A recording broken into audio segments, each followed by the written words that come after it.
എന്റെ മുടി ഞാൻ ഹെയർ ട്രാൻസ്പ്ലാന്റേഷൻ ചെയ്തു. വേദനിക്കെന്ന് പറഞ്ഞാൽ നല്ലപോലെ വേദനിക്കുന്നുണ്ടായിരുന്നു. അപ്പോൾ ഈ കണ്ണി കണ്ടതൊക്കെ വാരി തേച്ചിട്ട് നിനക്ക് മുടി വളർന്നില്ലേ, അല്ലെങ്കിൽ നിന്റെ സ്കിന്ന് നന്നായില്ലേ എന്നൊക്കെ ചോദിക്കുന്ന മുടി വന്നു. അവിടെ മുടി കിളിർത്ത് തുടങ്ങി. ബ്യൂട്ടി ഈസ് പെയിൻ എന്നാണല്ലോ ഇവിടെ വെക്കുന്നതെന്ന് പറഞ്ഞപ്പോഴത്തേക്ക് ഞാൻ ഡെഡായി കിടക്കുക. എന്നെ ഇനി കൊന്നിട്ട് പൊക്കുന്നുള്ള സെറ്റപ്പിൽ ഞാനാണെങ്കിൽ ടെൻഷൻ അടിച്ച് പണ്ടാരടങ്ങിട്ടിരിക്കുക. എന്നെ മുട്ട അടിച്ച് കഴിഞ്ഞാൽ ഭയങ്കര ബോറാണ് കാണാൻ. ഏകദേശം ഒരു 3-4 മാസം ആയെന്ന് തോന്നുന്നു. അങ്ങനെ ഞാൻ ഫൈനലി ഒരു ലോങ് വീഡിയോ ആയിട്ട് വന്നിരിക്കുകയാണ്. കുറച്ച് കാര്യങ്ങൾ ക്ലാരിഫൈ ചെയ്യാനും കുറച്ച് കാര്യങ്ങൾ പറഞ്ഞു തരാനും പിന്നെ ഞാൻ കേട്ട കുറെ ക്വസ്റ്റ്യൻസ് ഉണ്ട്, എനിക്ക് വന്ന കുറെ ചോദ്യങ്ങളുണ്ട്, അതെല്ലാം ഒന്ന് ക്ലിയർ ചെയ്യാൻ വേണ്ടിയിട്ടുള്ള ഒരു വീഡിയോ ആണ് ഈ വീഡിയോ. വീഡിയോയിലോട്ട് കടക്കും മുന്നേ ഒരു റിക്വസ്റ്റ് ഉണ്ട്. ഈ വീഡിയോ കാണുന്ന ആരെങ്കിലും ചാനൽ സബ്സ്ക്രൈബ് ചെയ്യാതെ കാണുന്നവരുണ്ടെങ്കിൽ ഒന്ന് സബ്സ്ക്രൈബ് ചെയ്യണം പ്ലീസ്. ഞാനൊരു ബ്യൂട്ടി ഇൻഫ്ലുവൻസർ ആണ്. ഞാൻ സ്കിൻ കെയറിന്റെ വീഡിയോസ് ചെയ്യാറുണ്ട്, ഹെയർ കെയറിന്റെ വീഡിയോസ് ചെയ്യാറുണ്ട്, മേക്കപ്പ് വീഡിയോസ് ചെയ്യാറുണ്ട്, ലൈഫ് സ്റ്റൈൽ വീഡിയോസ് ചെയ്യാറുണ്ട്.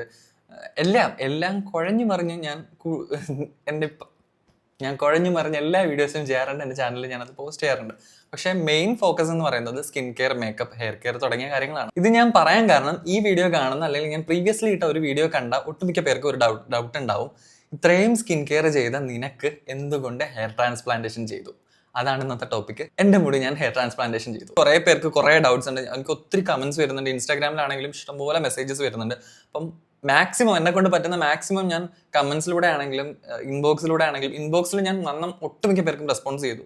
പക്ഷേ ഇപ്പം ലിമിറ്റ് വിട്ട് കുറേ മെസ്സേജസ് വരുന്നുണ്ട്. എനിക്ക് എല്ലാം കൂടെ മാനേജ് ചെയ്യാൻ പറ്റാത്തതുകൊണ്ട് ഞാൻ വെച്ചെങ്കിൽ പിന്നെ ഒരു വീഡിയോ തന്നെ ചെയ്യാമെന്ന് വെച്ചു. ഒരു കഥയിലൂടെ തന്നെ നമുക്ക് വീഡിയോയിലോട്ട് കിടക്കാം. +2 തൊട്ടാണ്, ഒരു +1 +2 തൊട്ടാണ് എനിക്ക് മുടി കൊഴിച്ചിൽ തുടങ്ങുന്നത്. മുടി കൊഴിച്ചിൽ എന്ന് പറഞ്ഞാൽ കാര്യമായിട്ടുള്ള നല്ല മുടി കൊഴിച്ചിലുണ്ടായിരുന്നു. എൻ്റെ ഹെയർ എന്ന് പറയുന്നത് ഭയങ്കര തിക്കായിട്ടുള്ള ഹെയർ ആയിരുന്നു. അത് ഭയങ്കര തിന്നായിട്ട് നമ്മുടെ പൂച്ചയുടെ ഒക്കെ രോമമില്ലേ അതുപോലെ തിന്നായിട്ട് നല്ല ഹെയർ ഫോൾ ഉണ്ടായിരുന്നു എനിക്ക്. പക്ഷേ ഹെയർ ഫോൾ ഉണ്ടായിരുന്നത് ഫ്രണ്ട് ഏരിയ എന്നാണ്. അപ്പോൾ ഫ്രണ്ടിൽ മുടി കയറാൻ തുടങ്ങിയപ്പോഴത്തേക്കും ആദ്യം ഞാൻ ശ്രദ്ധിച്ചില്ല. പക്ഷേ പിന്നീട് ആയപ്പോഴത്തേക്കും എനിക്ക് ഫ്രണ്ട് ഇവിടെ നിന്ന് ഇങ്ങനെ നിന്നിട്ട് ഇങ്ങോട്ട് നെറ്റിൽ സൈഡ് കൊണ്ട് കയറി പോകാൻ തുടങ്ങി. +1 കഴിഞ്ഞ് +2 ഒരു പകുതി ആയപ്പോഴത്തേക്കും ഇതിൻ്റെ അളവ് നല്ലപോലെ കൂടി. ഇവിടെ ഒരു V ആയി. അത് പിന്നെ പോകെ +2 കഴിഞ്ഞു. ഞാൻ ഒരു വർഷം ക്ലാസ്സിനൊന്നും പോയിട്ടില്ല. ആ നിന്ന ടൈമിൽ ഇത് നല്ലപോലെ കയറി. ആ സമയം എന്നെ ഇത് നല്ലപോലെ ബോധർ ചെയ്യാൻ തുടങ്ങി. ഒരു 18 വയസ്സൊക്കെ ആയപ്പോഴത്തേക്കും ഇത് നല്ലപോലെ കയറിയിട്ടുണ്ടായിരുന്നു. എനിക്ക് ഹെയർ സ്റ്റൈൽ ഒന്നും മുടി എങ്ങനെ സെറ്റ് ചെയ്ത് വെച്ചാലും ഇവിടം കൊണ്ട് വളഞ്ഞ് കിടക്കും, ഇങ്ങനെ പോലെ കിടക്കും. അത് ഭയങ്കര ഒരു കോൺഫിഡൻസ് ഇല്ലാതെ ആക്കുക എന്നുള്ളൊരു സാധനമായിരുന്നു. നെറ്റ് കയറുക, മുടി കൊഴിയുക, കഷണ്ടി ആവുക എന്നുള്ളതിൻ്റെ ഒരു മെയിൻ ഡിസഡ്വാൻറ്റേജ് അല്ലെങ്കിൽ ഒരു പോരായ്മ എന്ന് പറയുന്നത് പ്രായം തോന്നിക്കും. ആ സമയത്ത് എൻ്റെ അടുത്ത് വന്ന് ചോദിക്കുമായിരുന്നു, പറയുമായിരുന്നു ആളുകൾ എൻ്റെ വയസ്സിനെക്കാളും കൂടുതൽ പ്രായം ഉണ്ടെന്നുള്ള കാര്യം എൻ്റെ അടുത്ത് തോന്നിക്കും എന്ന് പറയുമായിരുന്നു. അതൊക്കെ എനിക്ക് ഭയങ്കര വിഷമം ഉണ്ടാക്കുന്ന കാര്യങ്ങളായിരുന്നു. പിന്നീട് ഞാൻ മുടി ബാക്കിലേക്കായിരുന്നു ജീവി വെച്ചുകൊണ്ടിരുന്നത്. പിന്നീട് ഞാൻ ആ സ്റ്റൈല് മാറ്റിയിട്ട് ഫ്രണ്ടിലോട്ട് നെറ്റ് കവർ ചെയ്തിരുന്ന രീതിയിൽ മുടി ഇതാക്കാൻ തുടങ്ങി. ആ സമയത്ത് ഞാൻ എൻ്റെ ഹെയർ ശ്രദ്ധിക്കാറില്ല, മുടി കൊഴിച്ചിലിനെ ഞാൻ കൺസിഡർ ചെയ്യാറില്ല. എന്തായാലും പോകാൻ തുടങ്ങി, പൊക്കോട്ടെ, ഒന്നും ചെയ്യാൻ പറ്റത്തില്ലല്ലോ. ഞാൻ എന്നിട്ട് ഹെയർ ട്രാൻസ്പ്ലാന്റേഷന് വേണ്ടി ഒരു ക്ലിനിക്കിൽ പോയി തിരക്കിയിട്ടുണ്ടായിരുന്നു. അപ്പം എനിക്ക് 18-19 വയസ്സ് ആവുന്നതേ ഉള്ളൂ. അവർ പറഞ്ഞു, ഈ പ്രായത്തിലൊന്നും ഹെയർ ട്രാൻസ്പ്ലാന്റേഷൻ ചെയ്യേണ്ട കാര്യമില്ല, കാരണം പോകെ എന്തായാലും ഇനി ഇത് മേളിലോട്ട് കയറും, അപ്പോൾ ചെയ്യുന്നതായിരിക്കും നല്ലത്. അപ്പോഴാകുമ്പോഴത്തേക്കും അത്ര ഏരിയയും കൂടെ കവർ ചെയ്യാൻ പറ്റുമല്ലോ. അങ്ങനെ 25 വയസ്സ്, മിനിമം ഒരു 25 വയസ്സൊക്കെ കഴിഞ്ഞവരാണ് ഇത് ചെയ്യേണ്ടതെന്ന് പറഞ്ഞു. ഒരു 19-20 വയസ്സൊക്കെ ആയപ്പോഴത്തേക്കും നല്ലപോലെ നെറ്റ് കയറി കഴിഞ്ഞു. പിന്നെ ഒന്നും ചെയ്യാനില്ല, കൊഴിയുന്നത് കണ്ട് എടുത്ത് പറക്കി വെക്കുക, മുടി കൊഴിഞ്ഞു പോയി എന്ന് പറയാനുള്ളൊരു ഇത് മാത്രമേ എന്നെ കൊണ്ട് ആ സമയത്ത് പറ്റത്തുള്ളായിരുന്നു. പിന്നെ ഒരു 21 വയസ്സിലാണ് ഞാൻ എൻ്റെ ഡിഗ്രിക്ക് ഫസ്റ്റ് ഇയർ ചേർന്നത്. BSc ഇന്റീരിയർ ഡിസൈനിങ് ആയിരുന്നു. അപ്പോൾ തൊട്ടാണ് ഞാൻ ആക്ച്വലി എൻ്റെ സ്കിന്നാണെങ്കിലും ഹെയർ ആണെങ്കിലും ശ്രദ്ധിക്കാൻ തുടങ്ങുന്നത്. ഞാൻ ആ സമയത്ത് ഹോസ്റ്റൽ കൂടിയായിരുന്നു. അപ്പോഴും പറയേണ്ട കാര്യമില്ലല്ലോ, നല്ലപോലെ മുടി കൊഴിച്ചിൽ കൂടി. അപ്പൊ പിന്നെ ഇനിയെങ്കിലും എന്തെങ്കിലുമൊക്കെ ചെയ്തേ പറ്റത്തുള്ളൂ എന്നുള്ളൊരു അവസ്ഥയായി. പോകെ എനിക്ക് ഡാൻഡ്രഫും കൂടി. അപ്പം മൊത്തത്തിൽ കയ്യിൽ നിന്ന് പോകുന്ന ഒരു അവസ്ഥ. എൻ്റെ തന്നെ മെന്റലി ഞാനിങ്ങനെ വിഷമം മൂർത്ത് വരുന്ന സമയത്താണ് ഞാൻ വെച്ചെങ്കിൽ പിന്നെ ഇനിയിപ്പോൾ എന്തെങ്കിലുമൊക്കെ ചെയ്യാമെന്ന് വെച്ചിട്ട് എൻ്റെ കസിൻ യൂസ് ചെയ്യുന്ന ഒരു ആൻറ്റി ഡാൻഡ്രഫ് ഷാമ്പു ഞാൻ ഡാൻഡ്രഫ് മാറാൻ വേണ്ടി യൂസ് ചെയ്യാൻ തുടങ്ങി. ശരിക്കും ഡാൻഡ്രഫ് ഒക്കെ കുറഞ്ഞു തുടങ്ങി, സെറ്റ് ആവാൻ തുടങ്ങിയിട്ടുണ്ടായിരുന്നു. എങ്കിലും ഭയങ്കര ഒരു മാറ്റമില്ല. നിർത്തുമ്പോഴത്തേക്ക് വീണ്ടും കുറയും. ആൻറ്റി ഡാൻഡ്രഫ് ഷാമ്പു അങ്ങനെയാണല്ലോ. ആ ടൈമിലാണ് നമ്മുടെ റോസ്മേരിയും ടീ ട്രീ ഓയിലിൻ്റെ ഒക്കെ എസെൻഷ്യൽ ഓയിൽ ഉണ്ടല്ലോ കുതിച്ച് പൊങ്ങുന്ന ടൈം. അപ്പോൾ ഞാൻ എന്ത് ചെയ്തു, എൻ്റെ മെയിൻ ആകെയുള്ള ഒരു പ്രോപ്പർ ഹെയർ കെയർ റുട്ടീൻ എന്ന് പറയുന്നത് റോസ്മേരി ഓയിലും ടീ ട്രീ ഓയിലും ആയിരുന്നു. ഞാനത് എന്താ പറയുക, ഒരു 3-4 ഡ്രോപ്പ് വീതം 2 ഈക്വൽ എടുത്തിട്ട് വെളിച്ചെണ്ണയ്ക്കകത്ത് തേച്ചിട്ട് സ്കാൽപ്പിൽ അപ്ലൈ ചെയ്യാൻ തുടങ്ങി. ആ സമയത്ത് തന്നെ സ്കിൻ കെയറും തുടങ്ങിയിട്ടുണ്ടായിരുന്നു. അപ്പോഴേ ഞാൻ പ്ലാൻ ചെയ്തിട്ടുണ്ടായിരുന്നു, ക്ഷമ വേണം, നല്ലപോലെ ക്ഷമ വേണം. അതുകൊണ്ട് ആ സാധനം മനസ്സിൽ സെറ്റ് ചെയ്ത് വെച്ചുകൊണ്ട് എനിക്ക് റിസൾട്ട് കാണാത്തതിന് വിഷമമൊന്നും തോന്നിയില്ല. പക്ഷെ ഒരു മാസമൊക്കെ കഴിഞ്ഞപ്പോഴത്തേക്കും ഹെയർ ഫോൾ മൊത്തത്തിൽ സെറ്റിലായി. അപ്പം മുടി കൊഴിച്ചിലും നിന്നു, ഡാൻഡ്രഫ് മാറി, എൻ്റെ സ്കാൽപ്പ് ഭയങ്കര ഹെൽത്തി എന്ന് പറയാൻ ഭയങ്കരമായിട്ട് ഹെൽത്തി ആയി.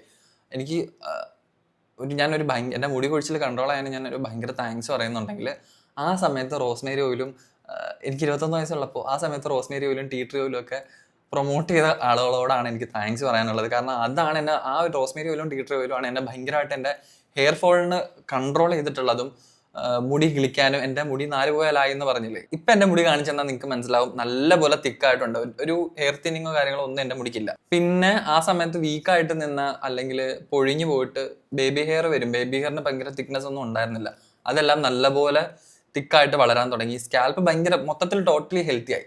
പിന്നെയുള്ള എൻ്റെ കൺസേൺ ഈ നെറ്റിയാണ്. പോയ നെറ്റി എന്തായാലും തിരിച്ച് കൊണ്ടുവരുന്നത് ഭയങ്കര ബുദ്ധിമുട്ടുള്ള. ബേബി ഹെയർസ് നമുക്ക് സൈഡിൽ നിന്നൊക്കെ കിളിക്കും, പക്ഷേ റൂട്ട് നശിച്ചെടുത്ത് പിന്നെ ഹെയർ കിളിക്കില്ലല്ലോ. അപ്പം തൊട്ട് ഞാൻ പിന്നെ കാര്യമായിട്ട് നല്ല രീതിയിൽ എൻ്റെ ഉള്ള ഹെയർ പ്രൊട്ടക്ട് ചെയ്യാൻ ഉള്ള മാക്സിമം എഫേർട്ട് ഞാൻ ഇട്ടു. വീക്കിലി ഒരു വൺസ് ഞാൻ ഒരു ഹെയർ പാക്ക് യൂസ് ചെയ്യും. അതായത് താളി അല്ലെങ്കിൽ അങ്ങനെ റിലേറ്റഡ് താളി ചെയ്യും, അല്ലെങ്കിൽ അതുമായിട്ട് റിലേറ്റഡ് ആയിട്ടുള്ള നമ്മുടെ വീട്ടിൽ തന്നെ ചെയ്യാൻ പറ്റുന്ന ഹോം റെമഡീസ് ഒക്കെ ഞാൻ ചെയ്ത് വീക്ക്ലി വൺസ് ഏതെങ്കിലും ഒന്ന് ചെയ്യും. പിന്നെ എൻ്റെ ഈ ഹെയർ കെയറിൽ ഉൾപ്പെടുന്ന ഒരു മെയിൻ ഫാക്ടേഴ്സ് ആയിരുന്നു ഈ റോസ്മേരി എൻ്റെ ഹെയർ കെയറിൽ ഞാൻ ഒഴിവാക്കാത്ത ഒരു സാധനമാണ്. അത് ഇപ്പോഴും അങ്ങനെ തന്നെയാണ്. റോസ്മേരി എസെൻഷ്യൽ ഓയിൽ ആവട്ടെ, റോസ്മേരി വാട്ടർ ആവട്ടെ, എനിക്ക് നന്ദിയുണ്ട് വല്ലേണ്ടെന്ന് മാത്രമേ നിങ്ങളോട് പറയാനുള്ളൂ. അപ്പോൾ ഈ കണ്ണി കണ്ടതൊക്കെ വാരി തേച്ചിട്ട് നിനക്ക് മുടി വളർന്നില്ലേ, അല്ലെങ്കിൽ നിന്റെ സ്കിന്ന് നന്നായില്ലേ എന്നൊക്കെ ചോദിക്കാൻ വരുന്നവരോട് എനിക്ക് പറയാനുള്ളത്, നമ്മുടെ ഉള്ളത് ഹെൽത്തി ആയിട്ട് കീപ്പ് ചെയ്യുക. അതാണ് ഈ സ്കിൻ കെയർ കൊണ്ടും ഹെയർ കെയർ കൊണ്ടും ഒക്കെ നമ്മൾ ഉദ്ദേശിക്കുന്നത്. നമുക്ക് ഇപ്പം എന്താണല്ലോ, നമ്മുടെ സ്കിന്നിന്റെ അവസ്ഥ എന്താണോ, അല്ലെങ്കിൽ ഹെയറിന്റെ അവസ്ഥ എന്താണോ, അത് ബെറ്റർ ആക്കി എടുക്കുക. അല്ലാണ്ട് വെളുപ്പിച്ച് പറത്തിയെടുക്കുക, അല്ലെങ്കിൽ ഉള്ളം കയ്യിൽ മുടി കിളിക്കുക, അതൊന്നും അല്ല ഹെയർ കെയർ കൊണ്ട് ഉദ്ദേശിക്കുന്നത്. ഉള്ള സാധനം സ്കിന്നാണെങ്കിൽ ഉള്ളത് പിമ്പിൾസ് വരാണ്ട്, ടാൻ അടിക്കുന്നത് അത് ടാൻ മാറ്റിയെടുക്കുക, അല്ലെങ്കിൽ ഹെയർ തിന്നിങ് ഉള്ളത് ഹെയർ ഹെൽത്തി ആക്കി എടുക്കുക, ഡാൻഡ്രഫ് മാറ്റിയെടുക്കുക. അതൊക്കെയാണ് നമ്മൾ ഹെയർ കെയർ കൊണ്ടും സ്കിൻ കെയർ കൊണ്ടും ഉദ്ദേശിക്കുന്നത്. സോ പ്രോപ്പർ ഒരു സ്കിൻ കെയറും ഹെയർ കെയർ റൊട്ടീനും ഉണ്ടെങ്കിൽ, അല്ലെങ്കിൽ കുറച്ച് പ്രൊഡക്ട്സ് ചിലപ്പോൾ യൂസ് ചെയ്താലും കുഴപ്പമില്ല, ഉള്ളത് അവിടെ ഹെൽത്തി ആയിട്ടിരിക്കും. ഒരു എക്സാമ്പിൾ പറയുകയാണെങ്കിൽ, ഞാൻ ആ ടൈമിൽ എൻ്റെ ഹെയർ പ്രോപ്പറായിട്ട് ശ്രദ്ധിച്ചില്ല എന്നുണ്ടെങ്കിൽ എനിക്ക് ഇപ്പം വെച്ചത് 1300 ഗ്രാഫ്റ്റ് ആണ്, അതിന് പകരം 3500 ഗ്രാഫ്റ്റ് വെക്കേണ്ട വന്നേനെ. സിമ്പിൾ ആയിട്ട് പറഞ്ഞാൽ ഉള്ളത് നിങ്ങളുടെ പൊഴിഞ്ഞു പോയേനെ. കഴിഞ്ഞ വർഷം പകുതിയൊക്കെ ആയപ്പോഴത്തേക്കും ഒരു ക്ലിനിക്ക്, കൊച്ചിയിൽ എന്നുള്ള ഒരു ക്ലിനിക്ക് എന്നെ കോൺടാക്ട് ചെയ്തിട്ട് പറഞ്ഞു, നമുക്കൊരു പ്രൊമോഷൻ ചെയ്യാം, സാറിന് എന്ത് ട്രീറ്റ്മെൻറ്റാണ് വേണ്ടതെന്ന് പറഞ്ഞാൽ മതി, അത് നമുക്ക് ചെയ്യാമെന്ന് പറഞ്ഞു. അപ്പം ഞാൻ പറഞ്ഞു, എനിക്കിങ്ങനെ ഹെയർ ട്രാൻസ്പ്ലാന്റേഷൻ ചെയ്യാൻ പ്ലാൻ ഉണ്ട്, നമുക്ക് ഓക്കെ ആണെങ്കിൽ അത് ചെയ്യാമെന്ന് പറഞ്ഞു.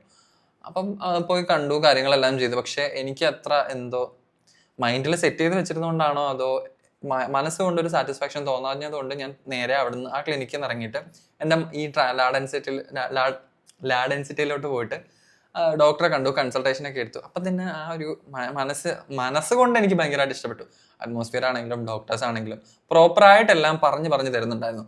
അവിടെ പറഞ്ഞ ഗ്രാഫ്റ്റിൻ്റെ എണ്ണമല്ല അവിടെ പറഞ്ഞത് ഭയങ്കര കൂടുതലായിരുന്നു. ഇത്രയും ഗ്രാഫ്റ്റ് എടുത്താലേ ചെയ്യാൻ പറ്റുള്ളൂ എന്ന് പറഞ്ഞു. പക്ഷെ ഇവിടെ വന്ന് നോക്കിയപ്പോഴത്തേക്കും ഭയങ്കര ഒരു ഡിഫറൻസ് വന്നു ഗ്രാഫ്റ്റിൻ്റെ എണ്ണത്തിൽ. അപ്പം ഞാൻ വിചാരിച്ചു ഇത് തന്നെ ആയിരിക്കും കുറച്ചും കൂടെ ബെറ്റർ എന്ന് തോന്നി. അങ്ങനെ പിന്നെ ഡേറ്റിന് വേണ്ടിയിട്ടുള്ള ഒരു കാത്തിരിപ്പായിരുന്നു. എനിക്ക് ഒന്നെങ്കിൽ ഡോക്ടറുള്ള ഡേറ്റ് നോക്കിയിട്ട് എനിക്ക് ആ ഡേറ്റ് പ്രോപ്പറായിട്ട് സെറ്റ് ആവില്ല, അല്ലെങ്കിൽ എൻ്റെ ഡേറ്റിന് ഡോക്ടർ സെറ്റ് ആവില്ല, വേറെ ഏതെങ്കിലും പേഷ്യൻസ് ഉണ്ടാവും.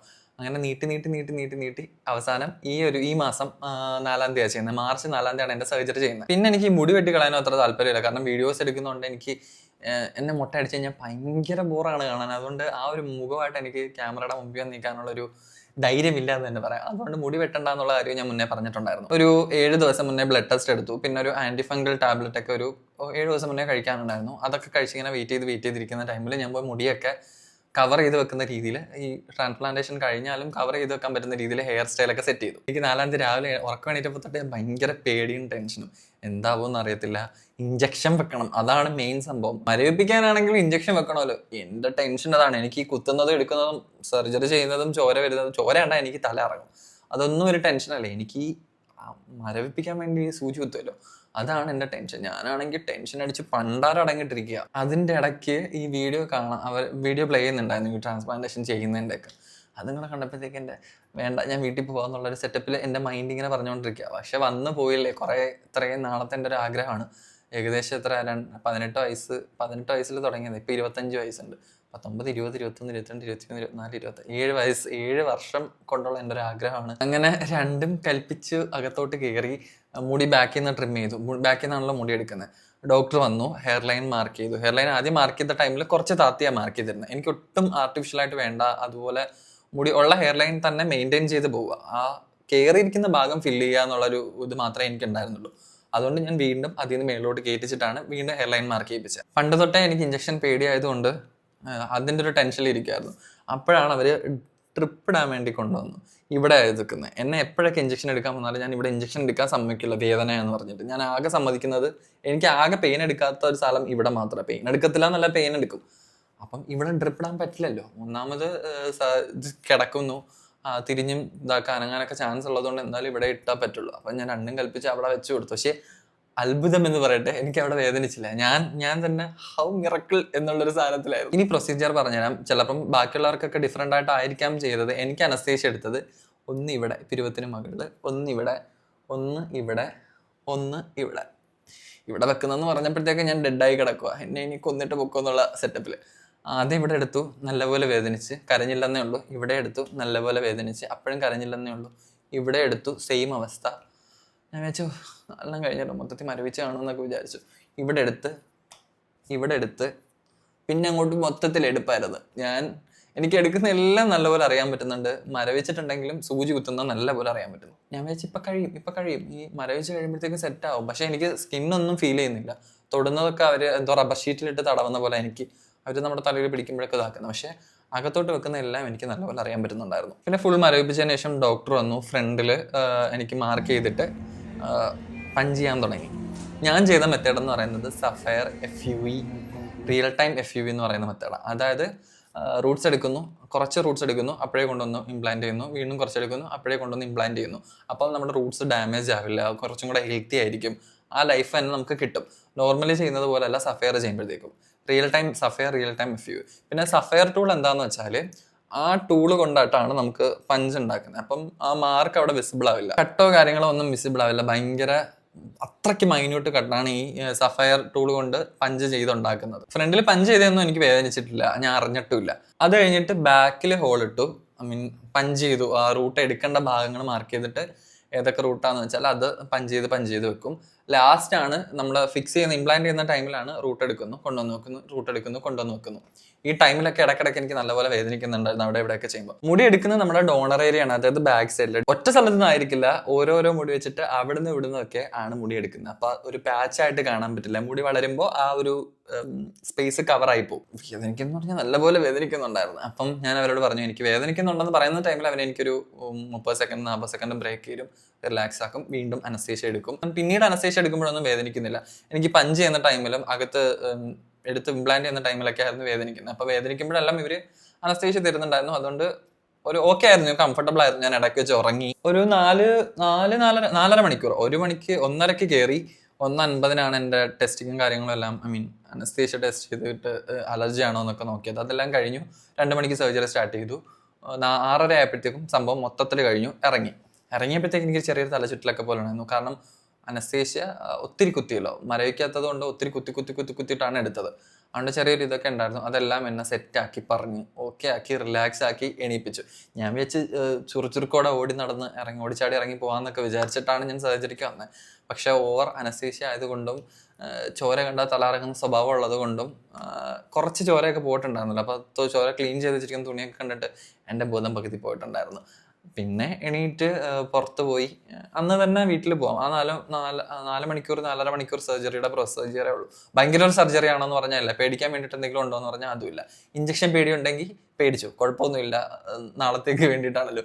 ബ്യൂട്ടി ഈസ് പെയിൻ എന്നാണല്ലോ. തലയിൽ ബാൻഡേഡൊക്കെ ഉണ്ടായിരുന്നു. മുടി എക്സ്ട്രാക്ട് ചെയ്ത ഭാഗത്തുനിന്ന് ബാൻഡേഡൊക്കെ സെറ്റ് ചെയ്ത് ഒട്ടിച്ചിട്ടാണ് വിട്ടത്. പിറ്റേ ദിവസം ഞാൻ അന്നത്തെ ദിവസം കൊച്ചിയിൽ തന്നെ സ്റ്റേ ചെയ്തത്. പിന്നെ പിറ്റേ ദിവസമാണ് 5-ാം തീയതിയാണ് തിരിച്ച് കൊല്ലത്തോട്ട് വരുന്നത്. 6-ാം തീയതി 3-ാമത്തെ ദിവസം നമുക്ക് ബാൻഡേഡ് ഊരി ക്ലീൻ ചെയ്യണം. ഉമ്മ ആയിരുന്നു എല്ലാം സെറ്റ് ചെയ്ത്. ഉമ്മയും ചേട്ടനും കൂടി മൊത്തത്തിൽ അഴിച്ചിട്ട് വാട്ടർ സ്പ്രേ, സലൈൻ വാട്ടർ തരും നമുക്ക്. അതുപോലെ ഓരോ 20 മിനിറ്റ് കൂടുന്തോറും നമ്മൾ സലൈൻ സ്പ്രേ ചെയ്ത് കൊടുക്കണം. ഇത് ഡ്രൈ ആവാൻ പാടില്ല, ഒട്ടും തന്നെ ഡ്രൈ ആവാൻ പാടില്ല. പിന്നെ കിടക്കുമ്പോൾ നമുക്ക് നെക്ക് പില്ലോ തരും. നെക്ക് പില്ലോ വെച്ചിട്ട് സ്ട്രെയിറ്റ് ആയിട്ടേ കിടക്കാൻ പാടുള്ളൂ. ചരിയാനോ തിരിയാനോ ഒന്നും പാടില്ല. കൈ കൊണ്ട് അറിയാണ്ട് പോലും ഇത് ചൊറിയാൻ പാടില്ല, ഇളകി പോകും. തട്ടാനോ മുട്ടാനോ ഒന്നും പാടില്ല. ഭയങ്കരമായിട്ട് കെയർ ചെയ്യണം. ഇങ്ങനെയുള്ള ടീഷർട്ട്സ് ഒന്നും ഇടാൻ പറ്റില്ല. ഓപ്പൺ ഷർട്ടൊക്കെ ഇടാൻ പറ്റുള്ളൂ. കാരണം ഇങ്ങനെയുള്ളത് ഇടുമ്പോഴത്തേക്ക് ഇത് ഊരിപ്പോവും. കുറച്ച് ദിവസങ്ങളല്ലേ ഉള്ളൂ, മിനിമം ഒരു 10 ദിവസമെങ്കിലും 10 ദിവസം നമ്മൾ പ്രോപ്പറായിട്ട് ശ്രദ്ധിക്കണം. ഈ അനങ്ങാണ്ടും തിരിയാണ്ടും ഒക്കെ കിടക്കുന്നത് ഭയങ്കര ബുദ്ധിമുട്ടുള്ള കാര്യം. എനിക്കാണെങ്കിൽ ഞാൻ സൈഡ് തിരിഞ്ഞിട്ട് എൻ്റെ തലങ്ങണയും കെട്ടിപ്പിടിച്ചിട്ടാണ് ഞാൻ കിടക്കുന്നത്. അപ്പം അത് ഭയങ്കര ബുദ്ധിമുട്ടുണ്ട്. ഒട്ടും ചരിയാനും തിരിയാനും ഒന്നും പറ്റുന്നില്ല. ചരിഞ്ഞ് കിടക്കാൻ പറ്റുന്നില്ല. അതിൻ്റെ കൂടെ ഉറക്കത്തിലൊക്കെ നമ്മൾ കോൺഷ്യസ് ആയിരിക്കണം. അറിയാണ്ട് പോലും ഇതിനകത്ത് അങ്ങനെ കൊണ്ട് തട്ടിക്കഴിഞ്ഞാൽ തീർന്നു. ഞാൻ ഞെട്ടി, ഇങ്ങനെ കൈ വെക്കുമ്പോഴേ ഞാൻ ഞെട്ടി എണീക്കും, അയ്യോ ഊരിപ്പോയല്ലോ എന്നുള്ള രീതി. പക്ഷെ കൊണ്ടുപോയില്ല, അങ്ങ് മാറ്റും. സെറ്റ് ആയിരുന്നു, ഓൾറെഡി ഞാൻ അവെയർ ആയിരുന്നു ഇങ്ങനെയൊന്നും പറ്റാൻ പാടില്ല എന്നുള്ള കാര്യത്തിൽ. പിന്നെ ഫുഡ് റെസ്ട്രിക്ഷൻസ് ഉണ്ട്. നമുക്ക് മീൻ, chicken, spicy, beef food, caffeine കാര്യങ്ങളൊന്നും കഴിക്കാൻ പാടില്ല. വെജിറ്റേറിയൻ ഫുഡ് മാത്രമേ കഴിക്കാൻ പാടുള്ളൂ 10 ദിവസത്തേക്ക്. അതെല്ലാം പ്രോപ്പർ ഡയറ്റ് നമ്മൾ പക്കായിട്ട് ഫോളോ ചെയ്തിരിക്കണം. വിയർക്കാൻ പാടില്ല, ചൂടെടുക്കാൻ പാടില്ല, അങ്ങനെയുള്ള കുറേ കാര്യങ്ങളൊക്കെ ഉണ്ട്. ഇതെല്ലാം ഞാൻ പക്കായിട്ട് തന്നെ ഫോളോ ചെയ്തു. അങ്ങനെ കാത്തിരുന്നിട്ട് 10ാമത്തെ ദിവസമായി. 10ാമത്തെ ദിവസമാണ് നമ്മൾ ക്ലിനിക്കിൽ പോയിട്ട് ഇത് ക്ലീൻ ചെയ്യുന്നത്. അത് കഴിഞ്ഞിട്ട് നമുക്ക് ഫുഡ് കഴിക്കാം, ഉറങ്ങാം. പക്ഷെ ബീഫ് കഴിക്കലോ എന്ന് എൻ്റെ അടുത്ത് പറഞ്ഞിട്ടുണ്ട്. ഇപ്പോഴും ഞാൻ ബീഫ് കഴിക്കുന്നില്ല. 10ാമത്തെ ദിവസം അവിടെ പോയി ഫുള്ള് ക്ലീൻ ചെയ്തു. ക്ലീൻ ചെയ്ത് കണ്ടപ്പോൾ ഉള്ളൊരു സാറ്റിസ്ഫാക്ഷൻ ഉണ്ടല്ലോ. കാരണം മുടി വന്നു, അവിടെ മുടി കിളിർത്ത് തുടങ്ങി. അവിടെ നിന്ന് എടുത്തു വെച്ച അളവിലും മുടി വളർന്നു തുടങ്ങി. ബാക്കിൽ നിന്നാണെങ്കിലും മുടി വളർന്നു തുടങ്ങി. ബാക്കെല്ലാം ഭയങ്കരമായിട്ട് സെറ്റായി. പിന്നെ ഞാൻ ചെയ്തത് എനിക്ക് സർജറി ചെയ്തത് ഡോക്ടർ ജാദവാണ്. പുള്ളിയുടെ ഫീസ് എന്ന് പറയുന്നത് പെർ ഗ്രാഫ്റ്റിന് 100 rupees ആണ്. അത് real time FUV sapphire tool എല്ലാം കൂടെ ചേർത്തിട്ടാണ് 100 rupees വരുന്നത്. നെറ്റ് കെയറിൽ പല കാരണങ്ങൾ കൊണ്ടുവരാം. നമ്മൾ ശ്രദ്ധിക്കാത്തത് കൊണ്ടുവരാം, വെള്ളത്തിൻ്റെത് കൊണ്ടുവരാം, പിന്നെ പാരമ്പര്യമായിട്ട് വരാം. സോ നിങ്ങളുടെ സ്കിന്നാണെങ്കിലും നിങ്ങളുടെ ഹെയർ ആണെങ്കിലും നിങ്ങൾ സൂക്ഷിച്ചാൽ നിങ്ങൾക്ക് കൊള്ളാം. എനിക്കൊരു ഗുണവുമില്ല, ബാക്കി കണ്ടു നിൽക്കുന്ന ആർക്കും ഒരു ഗുണവുമില്ല. ഇത്രയും കാര്യങ്ങളാണ് പറയാനുള്ളത് എന്നാണ് എനിക്ക് തോന്നുന്നത്. ഒന്നും പെട്ടെന്ന് മൈൻഡിലോട്ട് കയറി വരുന്നില്ല. പോകെ ഉള്ള അപ്ഡേറ്റ്സ് ഞാൻ ഹെയർ ഗ്രോത്തിൻ്റെതും ഹെയർ ഷ്രെഡിങ് പീരീഡും ബാക്കി ഉള്ള കാര്യങ്ങളെല്ലാം ഞാൻ പോകെ നിങ്ങൾക്ക് ഷെയർ ചെയ്ത് തരാം. എന്തെങ്കിലും ഡൗട്ട്സ് ഉണ്ടെങ്കിൽ കമൻറ്റിൽ ചോദിച്ചാൽ മതി. എന്നെക്കൊണ്ട് പറ്റുന്ന രീതിയിൽ ഞാൻ റെസ്പോണ്ട് ചെയ്യാം. അതുപോലെ DM ഇൻസ്റ്റാഗ്രാമിൽ വേണമെങ്കിൽ നിങ്ങൾക്ക് മെസ്സേജ് അയക്കാം. പറ്റുന്നതെല്ലാം ഞാൻ റെസ്പോണ്ട് ചെയ്യാം. പോകുമ്പോൾ ഒരു കാര്യം കൂടെ പറയാം, ഉള്ളത് സൂക്ഷിച്ചാൽ നിങ്ങൾക്ക് തന്നെ നല്ലത്. അപ്പോൾ ഓക്കെ, ബൈ ഫ്രണ്ട്സ്.